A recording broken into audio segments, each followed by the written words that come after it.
Hello friends, welcome to Manamala kitchens and gardens అండి. ఈరోజు నువ్వులు కారపొడి చేశానండి.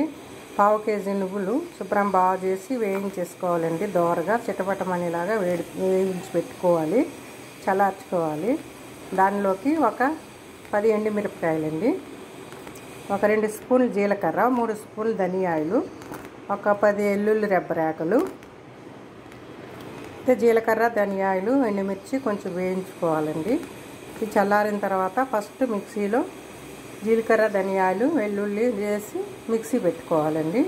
ఉప్పు వేసి కాస్త మిక్సీ పెట్టుకోవాలి. అది మిక్సీ అయిన తర్వాత దానిలోనే వేయించి చల్లార్చి పెట్టుకున్న నువ్వులు కూడా వేసుకోవాలండి. ఇవన్నీ కలిసి మరీ మెత్తగా కాకుండా ఒక్క 2 ట్రిప్పులు తిప్పితే చాలండి. ఇగో ఇట్లా బరకగా మరపట్టుకోవాలండి. వెల్లుల్లి ఫ్లేవర్తో నువ్వుల ఫ్లేవర్తో చాలా టేస్టీగా ఉంటుందండి.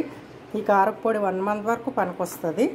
తల్లేని డబ్బాలో కానీ బాటిల్లో కానీ వేసి పెట్టుకుంటే అన్నంలోకి, వేడివేడి రైస్లోకి, చపాతీలోకి, పుల్కాలోకి, టిఫిన్స్ అన్నిటిలోకి కూడా చాలా టేస్టీగా ఉంటుందండి. దీనిలో కాస్త నెయ్యి వేసి తింటే చూడండి, నువ్వుల కారపొడి చాలా టేస్టీగా ఉంటుందండి. ఇదిగోండి, పావు కేజీ నువ్వులు ఇంత కారపొడి వచ్చింది. దీన్ని నువ్వుల కారపొడి అంటామండి. మేము చాలా నెలంతా కూడా వేసి తింటాం. ఇది చాలా ఆరోగ్యానికి మంచిదండి. కాల్షియం ఉన్న ఫుడ్ ఇది. పిల్లల నుండి పెద్దోళ్ళ వరకు చక్కగా తినొచ్చు. మీరు కూడా చేసుకోండి. నేను చెప్పిన విధంగా నా ఛానల్ సబ్స్క్రైబ్ చేయండి. Bye friends.